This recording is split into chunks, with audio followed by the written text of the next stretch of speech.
Welcome, everyone.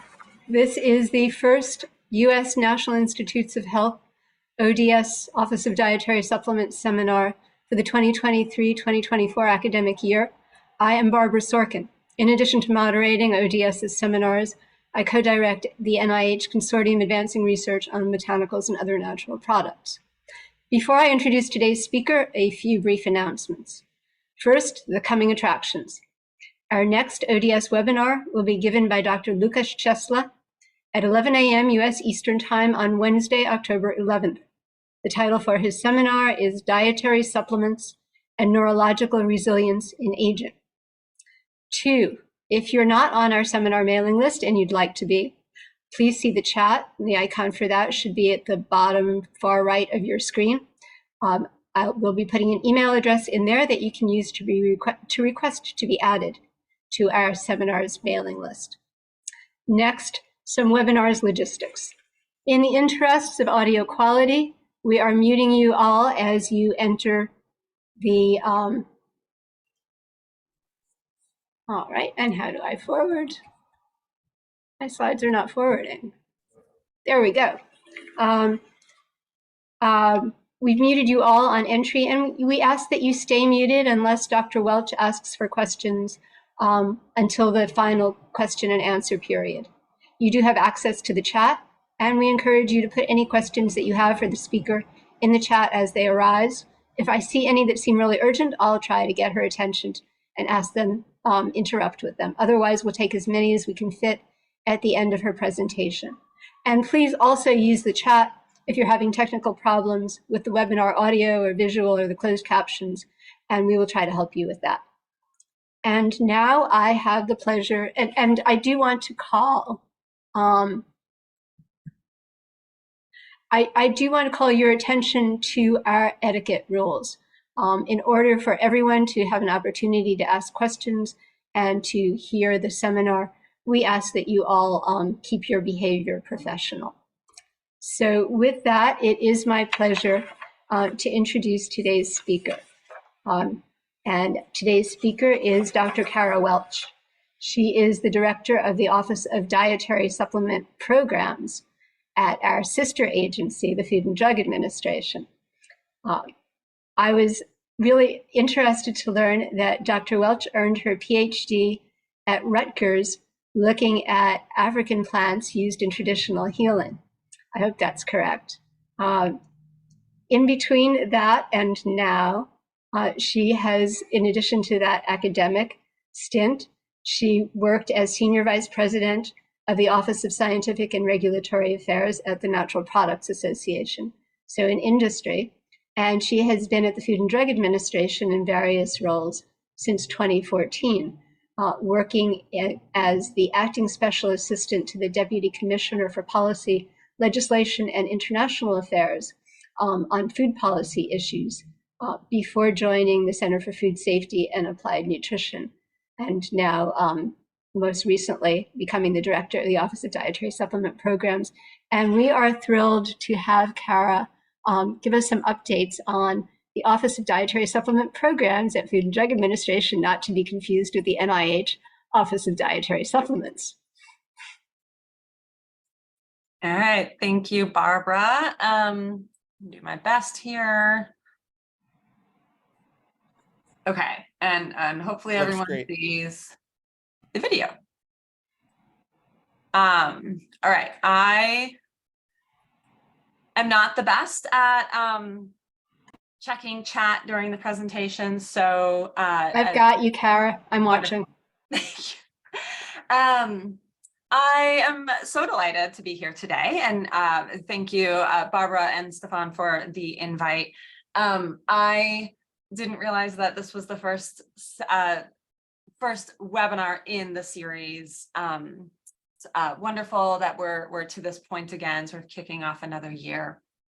Yes, my research many moons ago was at Rutgers University. I worked for Jim Simon, and we worked on my research, at least, was largely on Combretum micranthum or Kingaliba from Senegal. So I can tell you I think I can still remember at least all sorts of interesting information about Kinkoliba. I haven't seen it come across my desk yet in my current role, but I am waiting for that day, and it will be exciting for me and probably only me. Yes, thank you all. I am going to provide a pretty wide-ranging talk today. I wasn't really sure my audience and sort of your familiarity. Obviously, I know my ODS colleagues, and some of the first few slides will be quite boring for you, so my apologies. But I thought it really good to start off with FDA. We're a Dietary Summit program sits in FDA. Sort of about our framework, the regulatory framework, and then sort of move into the meat of the talk of how we regulate the marketplace. I do have a tendency to run long, so I'm going to do my best to stay on time. And I'm sitting here on a boring slide, so let's go ahead and talk about FDA organization. And this is just to sort of give an idea of where the program sits within the broader Food and Drug Administration. Within the Center for Food Safety and Applied Nutrition, or CFSAN, is ODSP. And this makes sense. Dietary supplements statutorily are a category of foods by law.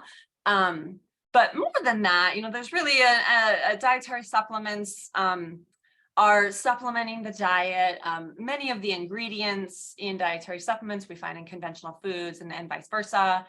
So it makes sense that we sit in the Center for Food Safety and Applied Nutrition.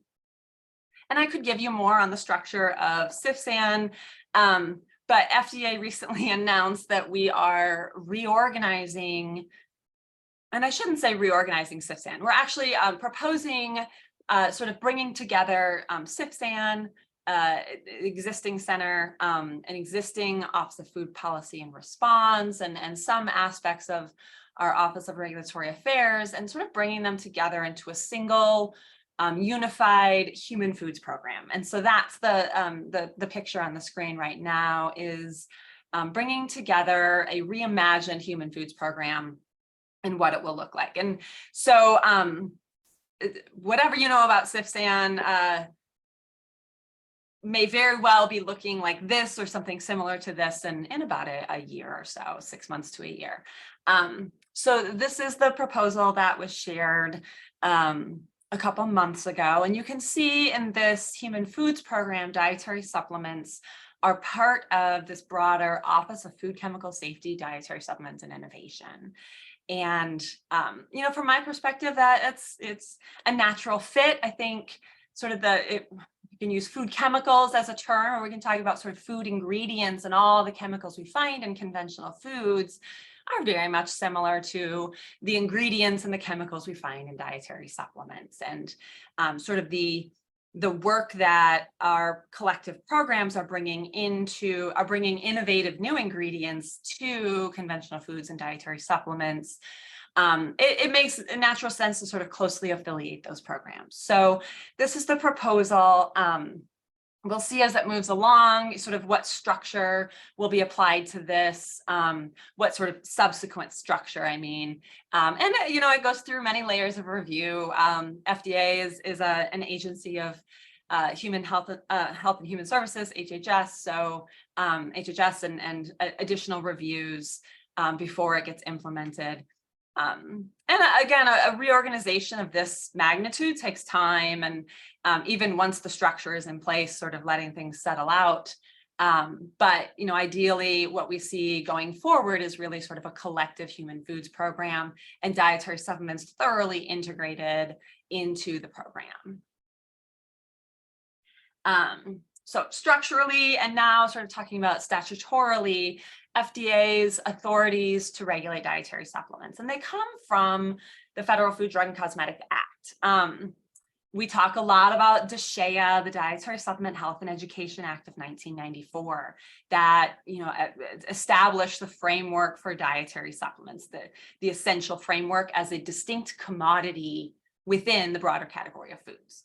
But there have been subsequent changes, and so I prefer to talk about sort of regulating supplements under the Act, the Federal Food, Drug, and Cosmetic Act, not just DSHEA.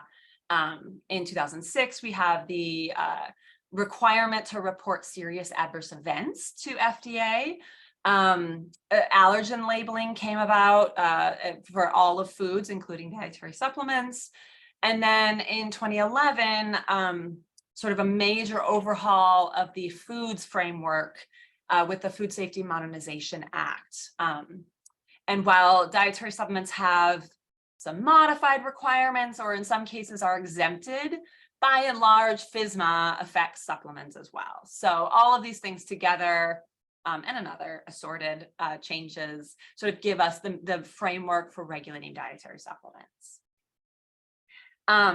DSHEA specifically, I said, sort of laid out the commodity or the requirements for supplements as a distinct commodity. It started by defining what is a dietary supplement. And oddly enough, I spent a fair bit of time thinking about that.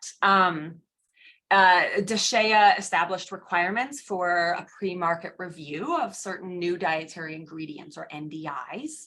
That is the only pre-market review aspect we have for supplements. It established the requirements for GMPs, or good manufacturing practices. A big area for supplements. It allowed structure function claims for supplements, claims for a supplement or its ingredients and how it affects the structure or function of the body. So speaking very broadly, claims that a product affects the structure or function of the body usually was for medical products, but dietary supplements sort of carved out certain structure function claims separate from disease claims. And so I think anyone who's sort of done research in supplements or frankly shopped for supplements are aware that there's a lot of emphasis placed on the marketing and the claims that are attached to a dietary supplement. And then DSHEA established supplement-specific adulteration and misbranding provisions, establishing what is an unsafe dietary supplement, I guess, and when is it appropriate for FDA to remove a product from the market for safety reasons. That's what I mean when I talk about the adulteration provisions and misbranding, the labeling requirements. And then, of course, for my colleagues in ODS, DSHEA established ODS as an office. So y'all were in office almost 30 years ago, long before my office existed. So defining a dietary supplement. And as I mentioned, I do spend a fair bit of time sort of focused in on this. And some of the questions that Barbara sent in advance sort of touched on this topic as well. But it's really important as we proceed, as we regulate the market, a product comes across our desk. It's really important to understand first if it is a supplement, do the supplement requirements apply to this product? And so we do have to understand sort of the guardrails for our commodity. And so a supplement is the basics of what is a supplement are on the screen. The statutory text has more detail, of course. But we're looking for a product that is intended to supplement the diet. It should not replace conventional foods or the diet. It must be intended for ingestion. Sublinguals and topicals and inhaled products, those are not ingested and thus not a supplement. A dietary supplement must contain one or more dietary ingredients. And the text is here on the screen. Some of these are pretty clear: vitamin, mineral, botanical, amino acid. A dietary substance for use by man to supplement the diet. It's quite a mouthful there. From my perspective, a dietary substance or a substance of the diet, we're looking at ingredients that are in the human diet. So sort of first pass, if it's an ingredient in food, then it can be an ingredient in supplements, which again makes perfect sense. And then not really a catch-all, but sort of taking those essential ingredients and then saying anything that makes up those ingredients, like a concentrate, a metabolite, a constituent extracts, or combination of all those previous ingredients are also dietary ingredients. And then a dietary supplement cannot include certain drug ingredients. And again, there's additional detail to be had, but at sort of the highest level, if a substance is a drug, is approved as a drug, or is under investigation as a new drug, there are other requirements, before it's ever a food or a dietary supplement, then it's not allowed in dietary supplements. So basically, sometimes it's referred to as a race to market. So was it in foods and supplements first? Then it's still allowed to be in foods and supplements. And we know ingredients exist in both drug and supplement world. If it's a drug first, then it's not allowed as a supplement. And so again, this may come up later on today, and we can certainly sort of provide additional clarification as needed. But I also mentioned the adulteration provisions. This sort of lays out the safety standard for dietary supplements and what is expected for a safe dietary supplement. There are, this is under section 402F of the Act. It's down in the bottom corner of the slide. But there's sort of 4 categories. F1A, so A on the screen, presents a significant or unreasonable risk of illness or injury. That's pretty serious, of course. F1B is, again, a bit of a mouthful, but it's an adulteration provision specifically for new dietary ingredients, or NDIs, those ingredients that are just coming to market. And there, the burden is a little, well, it's higher on the safety margin. It's lower for FDA to demonstrate it's unsafe. But for a new dietary ingredient, we're looking for an ingredient for which there's inadequate information to present a reasonable assurance that it does not present a significant or unreasonable risk of illness or injury. I know the language is very confusing, but essentially is inadequate information that that it doesn't present a safety concern. So it is a slightly different evaluation for new dietary ingredients as opposed to all other dietary, or any dietary ingredient, I guess. And then there's 2 more. For C on the screen, the Secretary of HHS has the ability to declare an ingredient an imminent hazard, excuse me. This has not been done, and to be very clear, that is a very high burden for FDA, because, well, frankly, FDA can't do it. That is only the Secretary can do that. And then D on the screen actually refers back to a food adulteration provision. So if it's adulterated under 402A1, then we would probably look to D on the screen. But something that's very important for the adulteration provision, and this was important in DSHEA, is that supplements are given the expectation of safety. And so the burden sort of rests with FDA to demonstrate a product is unsafe or meets one of these adulteration provisions. And that's very clear. It's written in the statute. So if we are to bring an argument, it's our burden to demonstrate that that a dietary supplement is adulterated under one of these items.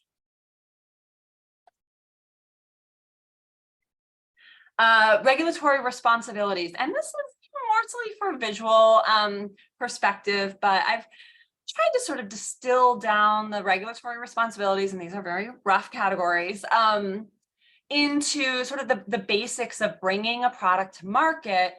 Where do the regulatory responsibilities lie, so to speak? And the visual aspect is that it's much heavier on the post-market side of things. So pre-market and facility registration, you have to register a food facility, and that's a requirement under the Bioterrorism Act. It's facility specific. And I mentioned before, DSHEA established a requirement for NDI, or new dietary ingredient notification. That's the only pre-market aspect, pre-market opportunity for FDA to review new dietary ingredients, the safety and the identity of what's expected to be coming to market. Much more of it is on the post-market side of things. And so I have listed GMPs, good manufacturing practices. That's the manufacturing requirements specific to producing a high quality, consistent product. The labeling requirements. There's a lot of labeling requirements, food and supplement labeling requirements.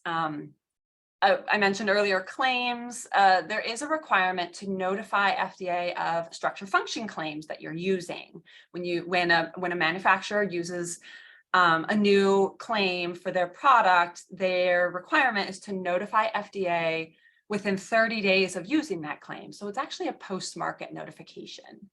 And then adverse event reporting, right? If a dietary supplement brand is aware of an adverse event, a serious adverse event associated with their product, they are required to notify FDA, or to tell FDA, and they have to fill out information, and so that is so basically the visual representation here is that it's our opportunity with products is much more on the post-market side of things.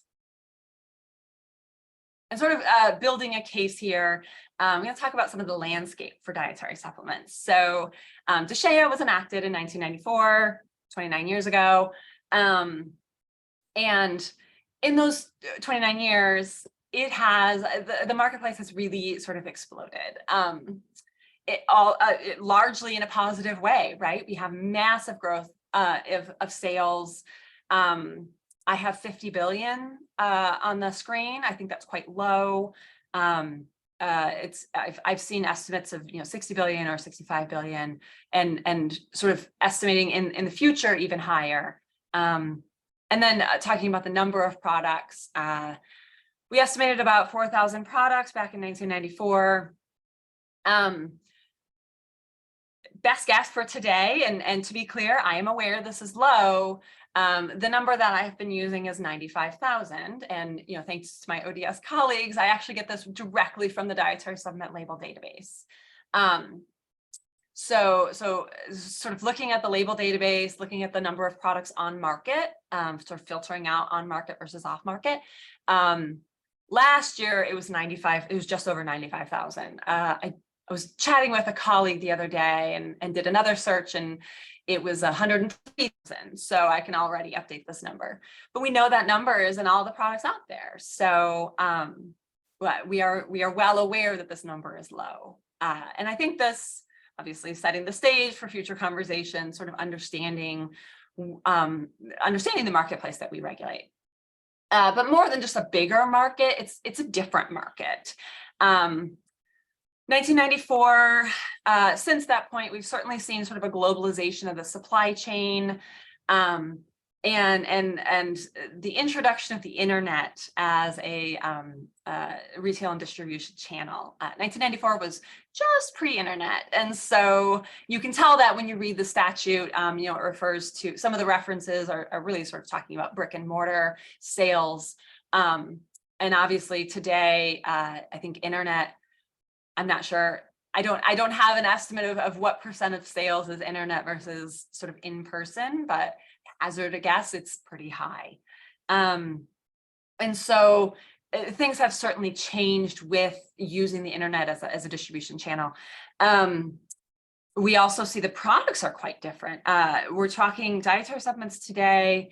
Many of them are precisely formulated products, and you're using complex mixtures, sometimes more than one complex mixture, or designer compounds, many of which are new. And they're very, again, sort of, they require quite consistent and quality processes to produce good products. And so it's not really what I understood, the 1994 market to be looking like. It's definitely evolved since that point. And we also know that 75% of Americans report taking dietary supplements. So our responsibility as a public health agency in protecting consumers and ensuring a safe marketplace this is exactly why we do it. The 75% of Americans that take these products. So I wanted to sort of, I was clearly building up to a story here and sort of bringing it all together. Some of the challenges that my office faces and as we regulate the marketplace. And I already mentioned this, but largely our oversight is dependent on post-market surveillance. There is essentially no barrier to bringing a product to market, and there's no need to tell FDA. In most cases, there's no need to tell FDA when you're introducing a product to the market, or pulling it off and reformulating it and putting it back on. So there's no pre-market approval. And to be clear, we agree with that. We don't want pre-market approval. There's limited pre-market review. It's really just those certain NDIs that are that haven't first been in the food supply. And so sort of getting an understanding of what is the marketplace is quite difficult. FDA, we do a lot of inspections, right? I mean, we have an entire inspectorate, Office of Regulatory Affairs at FDA. And we're inspecting facilities and sort of gathering information on the marketplace and the quality of the products that are being put out. But our inspectional resources are, of course, constrained. I mean, there's only so many investigators we have. And so I talked about the size of the marketplace and number of products. We can also talk about sort of the size of the industry in facilities, or I don't have good information on brands, but even sort of the facilities that make these products. And there is a requirement to register with the FDA. My understanding is, we're aware of probably around 10,000 facilities. I'm not sure how accurate that number is. Last year, in 2022, I apologize, I don't have 2023 numbers. We're just closing out that fiscal year. But in fiscal year 2022, our agency did 500 dietary supplement inspections. So that's 500 facilities. Compared to 10,000, we're looking at a pretty small percentage. And so I think that's something we just need to keep in mind is how do we get sort of the best coverage to ensure we're giving the right oversight. And then I also mentioned, no barrier to bringing a product to market. FDA has no systematic way to know when a new product is coming onto the market or what it contains. The DSLD is a great resource, but we know it's not complete. There are other resources out there. Even sort of scrolling through the e-commerce platforms, and that is a lot of what we do. But that's us sort of scrounging for information, and so again, sort of setting the stage for the next few bits of information. So those are the challenges. A lot of what it sort of boils down to is, from my perspective, is having data on the industry, having data on the marketplace, and then applying it to sort of the best use of our resources. This is some quotes from FDA Commissioner Dr. Califf that I have seen sort of applying to at least my work in regulating the marketplace. I'm going to keep up with my time here. Sometimes the two bottom ones are specifically when he was talking about dietary supplements. But Dr. Califf is big on data and having that data in hand. I think usually he's actually talking about big data, but even sort of understanding what are we looking at, how can we ensure we have the right information to prioritize our resources to make these calls, to ensure consumers have the information they need. That all sort of fits together. We've had some great support from FDA leadership on sort of modernizing our program. And his two quotes here are talking about exactly that, like how can we modernize the dietary supplement oversight? And we've had great support on very specific statutory changes that we think are important. And he talks about in February 2023, we believe dietary supplements should be required to list the products with FDA. And that sort of helps us understand, the marketplace, what we're regulating, how we can best use our resources, how we can make that impact. And then, the second quote talking about having information available about dietary supplements, and sort of applying that forward. What are the tools we have in place? What are the tools we need? Again, sort of the best use of our resources moving forward.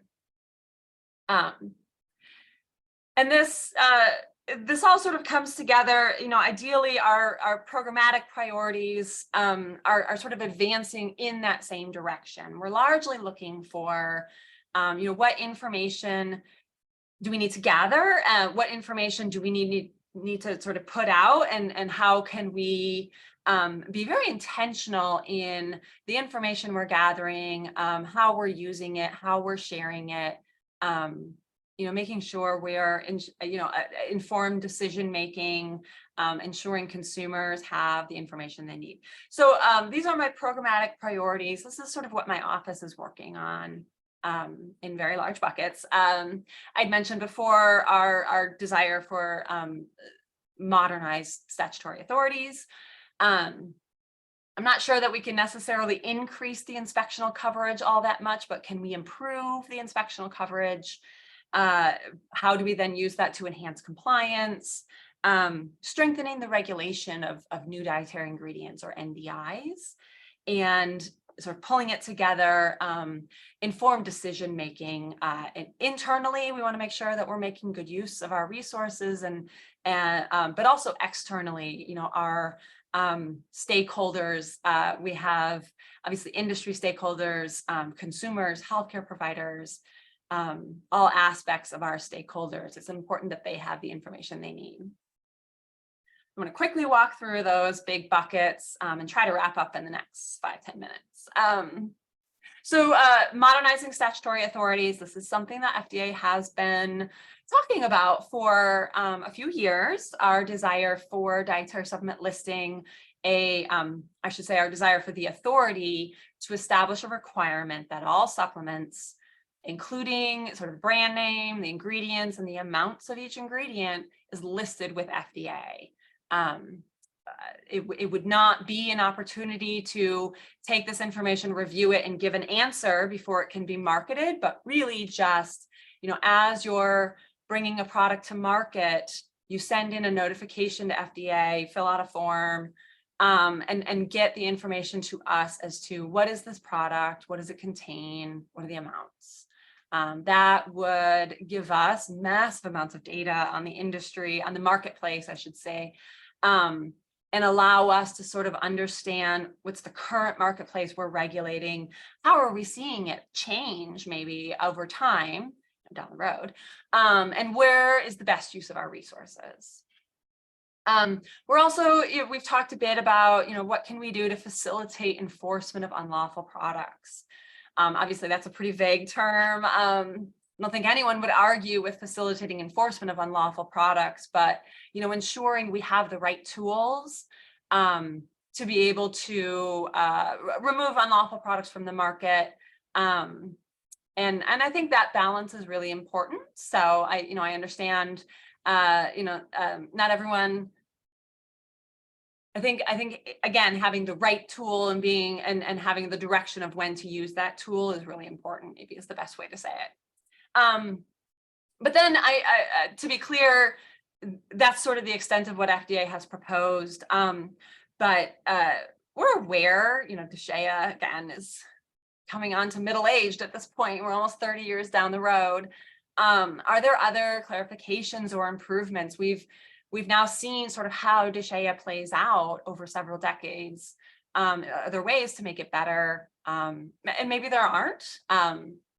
But I think that's sort of the input we would be happy to engage with regulated industry, with Capitol Hill, and ensuring we have the right structure. I think it's important, that all of our stakeholders end up with a strong marketplace, right? FDA needs the tools to regulate, industry needs sort of the structure and the framework to put products out, and consumers need to be sure that these products are safe and high quality and properly regulated.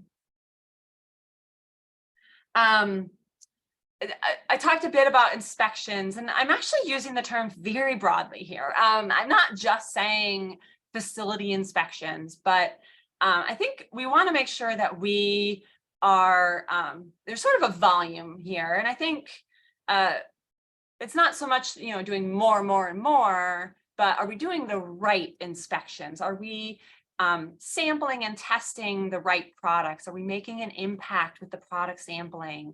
Can we do something with that information? Imports are, I think, an area where I think we definitely want to do more. And we hear from industry the desire for us to do more. Products coming into the market, into the US market. Do we have the information we need? Do we have the system set up where we can identify what these products are? And, in situations where they are not appropriate for the US marketplace, stop them from coming in. And third-party programs, again, this is sort of a nod to what I've heard from some of our stakeholders, but there's a lot of strong third-party programs out there. Again, the supplement industry, regulated industry is coming on to 30 years here. I think there's some really strong programs out there. Is there an opportunity for FDA to partner's a strong word. I don't know that I want to use that, but what information could we glean from these third-party programs to make all of us more effective? So a lot of this is, stuff to continue to look at in the future. We want to continue to be better with our, again, inspectional, in a very broad term, inspectional resources. Enhancing compliance. I think this is, again, something everyone can get behind. We want to, what can we do to be confident that we have a largely compliant marketplace? I think a lot of this actually, we can absolutely take responsibility for a lot of this. How can we communicate about our risk prioritization, sort of the risks that we see, the risks that we're focusing on? Can we communicate and be transparent on the areas of our program that we are prioritizing? Doesn't mean we're ignoring other aspects, but maybe we need to put distinct resources towards 2 or 3 things, and continue to let the other things work. But can we be more communicative about how we're using our resources and where? I really want to, I am in the midst of some sort of internal conversations to strategize effective enforcement. We have situations where FDA puts forward a lot of resources to explain a certain product or a certain ingredient isn't appropriate for dietary supplements. And are we is it a successful action? And I think that's really important, that feedback loop to figure out, are we being effective in how we're using our resources? And how can we be more effective? What's working, what's not working? How do we sort of decrease the stuff that's not working and increase the stuff that is working? Again, I think internal processes, but this is something I really want to actively work on. And then again, sort of a vague term here, facilitate others' efforts to strengthen compliance. We are not the only ones here that can make changes. And so, what can we do to help a strong marketplace or a high quality marketplace? Some of the things, we have other partners that have authorities over supplements. So FDA at times will work with FTC, and how can our efforts help them, and or vice versa, their efforts help us. But also, how can we communicate about problems that are problematic? I know that some of our industry colleagues have come out and said, look, this is a problematic product. How can we sort of amplify their message, or vice versa? How can industry amplify our message? Are retailers a source of information, again, to protect consumers? A lot of this is area that I want to sort of look at and see, what options are available and how can we, again, sort of use our resources in the best way possible. NDIs. New dietary ingredients. I think there's a fair bit of work that we continue to chip away at with NDIs. From my perspective, I've sort of bundled it under how can we strengthen the regulation of NDIs. Some of it is guidances, and for those in the audience that have listened to me talk, I've talked a lot about NDI guidances over the years, and I really want to make some progress. I think it's really important that we continue to work on guidance for NDIs, clarifying the expectations for NDI notifications. We proposed, I call it an amnesty. We proposed an amnesty. It was a draft guidance. Proposed it for public comment. Is there an opportunity for NDIs that should have been notified and were not? Can we sort of open up a window where those never filed NDIs could get filed without sort of fear of repercussion for that fact that they didn't file it pre-market? I think that's an opportunity, again, to sort of get information on the NDIs. I am looking for the identity and safety information. I'm not as worried about the fact that it, maybe is a year or 10 years too late. I want to know, is it, again, are we talking about something that, do we understand the safety of it? Do we understand the identity of it? So getting that information on the ingredients is really important. And all this sort of pulled together, ideally, will facilitate enforcement. And I think that's something we hear from our stakeholders, absolutely. Having a strong NDI or NDI notification program relies on strong enforcement. And so what can we do on our end of things to hold up our end of the bargain there? The last item is on informed decision-making. I think there's a few things that fit under informed decision-making. Some of it is, again, sort of improving transparency and communication. I mentioned that earlier. I'm sort of bringing it back here because I think that all helps with, ensuring manufacturers and have the information they need on ingredients that, maybe they shouldn't be using. Retailers have information on ingredients they shouldn't be selling. Consumers can understand, really educated consumers can understand what has FDA said about X, Y, or Z. Healthcare professionals, what are they recommending? Do they understand dietary supplements and how dietary supplements are different than foods and drugs? Some of it is on that note, increasing education. We put out about a year and a half ago an educational campaign called Supplement Your Knowledge, and really trying to sort of raise the base level for consumers, for healthcare professionals, even high school students, on their basic levels of dietary supplement knowledge. Is there opportunities for sort of increasing that level of information, level of knowledge, excuse me. The importance of reporting adverse events to FDA. We talk a lot at FDA about misinformation. So is there an opportunity where we can combat some of the misinformation about supplements?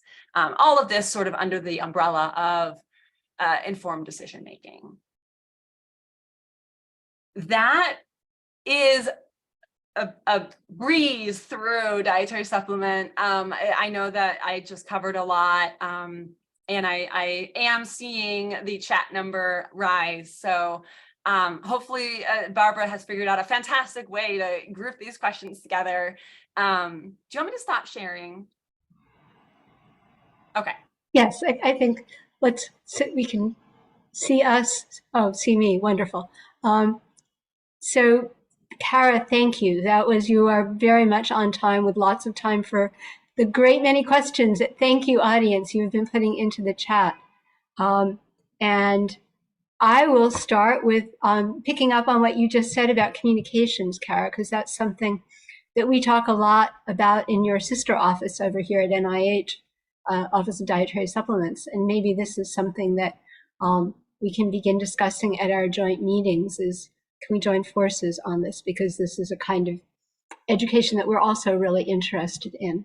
Mm-hmm. And with that, yeah, if you want to respond to that, otherwise, while I'm scrolling back to the first question that I wanted to ask you from the chat. You find the question. I think the communication aspect is, I mean, it's going to be a change for FDA. As a regulatory agency, I think our inclination is to keep things very close to the chest, but there are absolutely opportunities to be more transparent. And so ensuring that, we do our best to identify those opportunities. At times I have some of our partners coming to us and saying, you should have told us about this. And absolutely, I mean, there are times when I need to be told that as well. I will say, ODS, the information that ODS puts out, we use a lot. And so sometimes FDA is not able to say something on a particular ingredient or product and the use of an ingredient.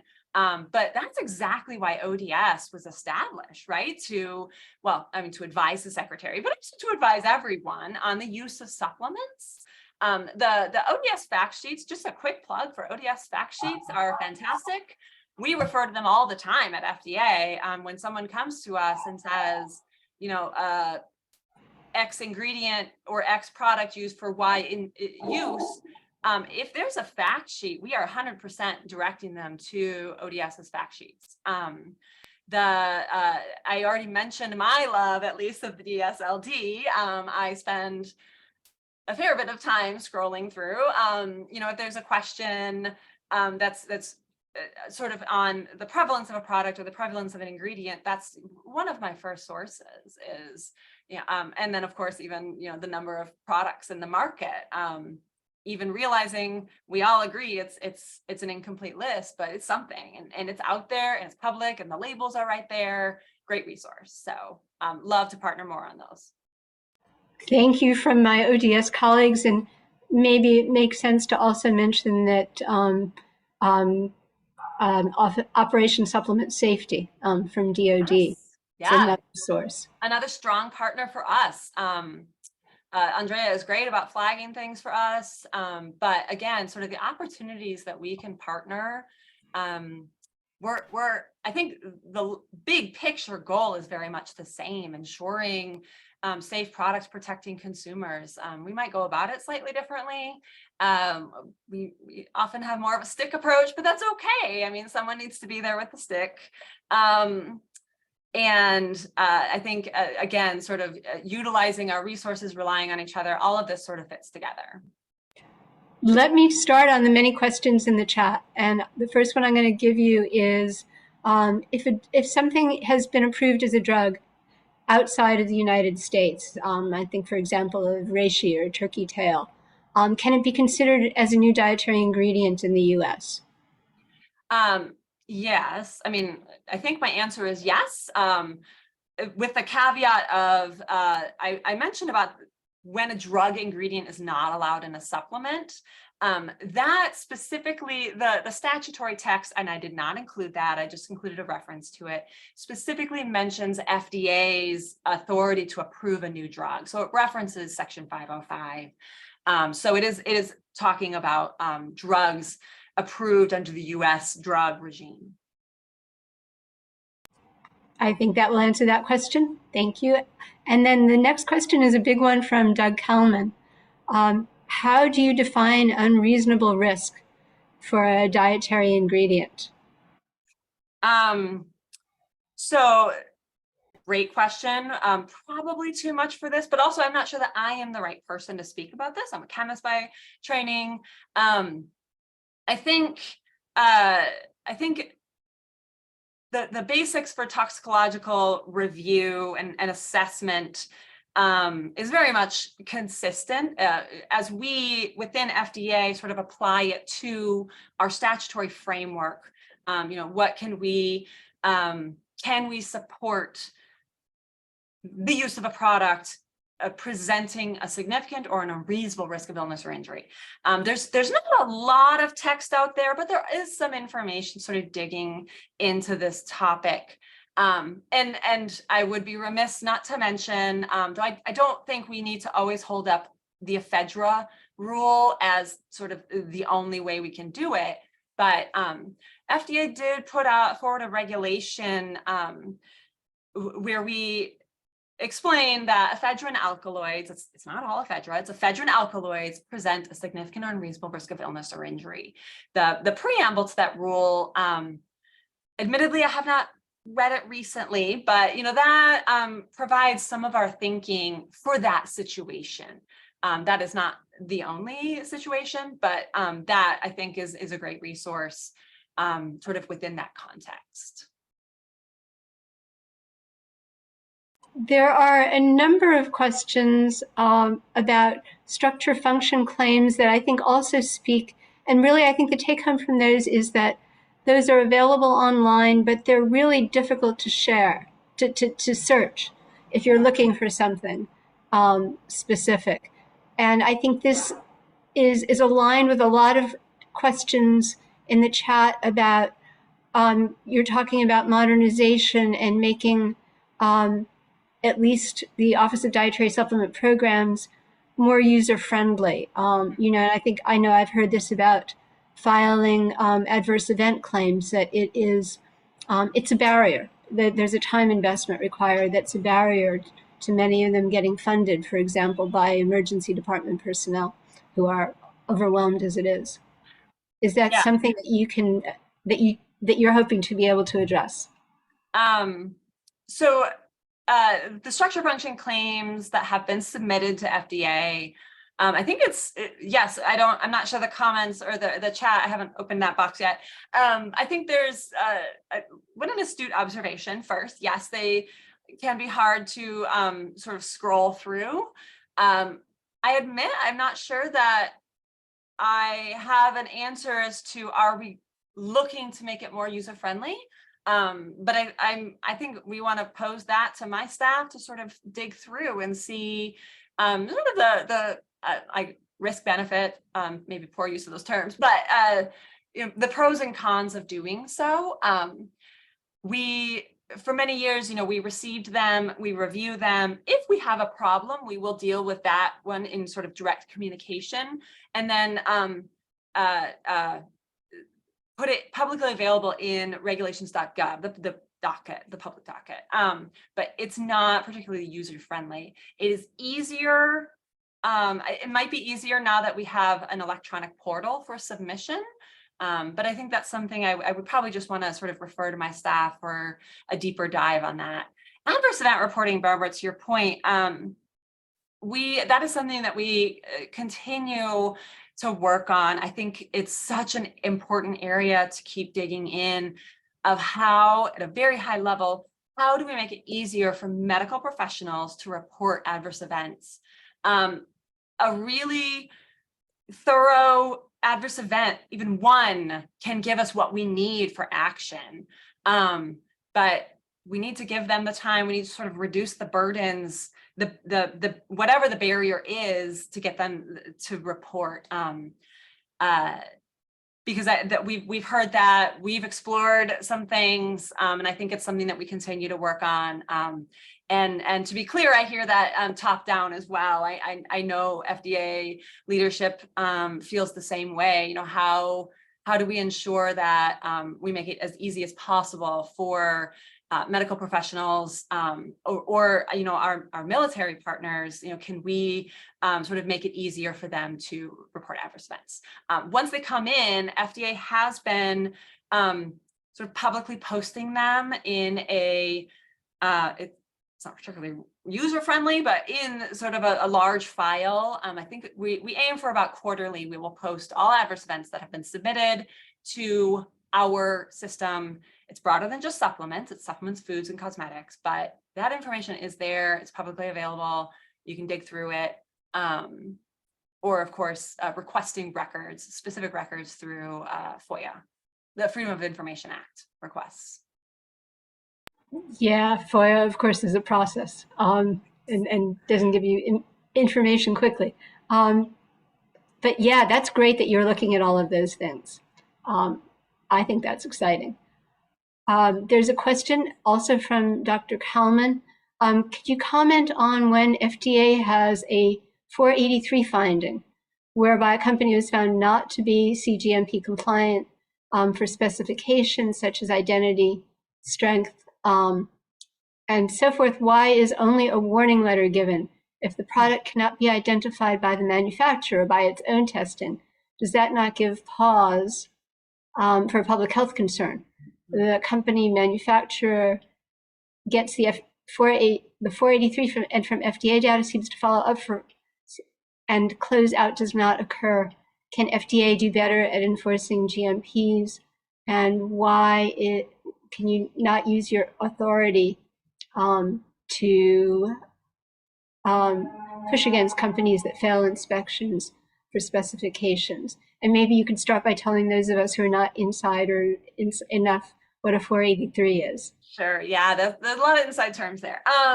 So good job on asking the question. A 483 is sort of a very inside FDA term. That's the form that a firm will get as we close out an inspection, a facility inspection. And so an inspection is sort of there are specific rules along with an inspection, right? We issue a document to open the inspection, we issue a document to close it out, and sometimes we have observations in there, and it's written on like number form 483, so we now call it a 483. Those are observations that the investigator well, I just said observations and observe, but those are things that the investigator observed during the inspection that they feel is out of compliance with the requirement. And I think it's important here to sort of understand an inspection is sort of a moment in time. And I think so there's some context here. An inspection happens, there are observations. Those observations get reviewed by several steps through the agency. The firm has a chance to respond. Do we think that do we think they're actually out of compliance? Do we have the evidence to support that they're out of compliance? And I think the best goal for everyone is when a firm voluntarily comes into compliance. So if we start with a warning letter, the best use of our resources is to tell them these are problems and allow them the opportunity to come into compliance. It's a lot more work to go out and enforce. So it's our general practice to start with a warning letter, a compliance action to bring them into compliance. That's the better use of our resources. If need be, so if we start seeing sort of repeated non-compliance and we feel like it's a systemic issue, that's when we look to more serious steps of enforcement action. Do we need to shut down the firm and join them until they can come into compliance? Those are resource intensive up through the agency. Many offices are involved. And we have to use a Department of Justice resources actually for enforcement actions. So those are pretty resource intensive. So the best use is, can we get them to come into compliance? But again, a valid point. We have limited resources, and getting back to the facilities and the firms, it can be difficult. So I think we're always looking, how can we be better? How can we be more effective? How can we get that impact first time around? So we are at the hour. We have a couple of options. One, I can certainly forward questions to you, Cara, or if you have a few minutes, we can stay and keep plowing through questions.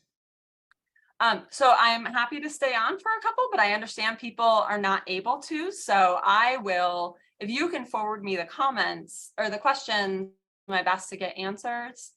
That will take some time. Understood. That was fabulous, and thank you so much for your efforts to answer these questions. You've been on board there as director for just a little over a year, so I'm sure it's still a lot going on. And I want to thank the audience too for your engagement and for asking so many questions. And we are getting thank yous for a great webinar. And I agree. So thank you, Cara, Hans, and we really appreciate it. I will save the chat, and it'd be great if, and yes, we will, slides are available. Please email ods@nih.gov if you want a copy of the slides, and we will get it to you. And thank you, everybody. I will try to grab the chat. James, can you grab the chat for me, please, in case I don't? And we will forward those to you, and you will get back to people who are identifiable from the chat information. Absolutely. Thank you. Thanks so much, Cara. Really appreciate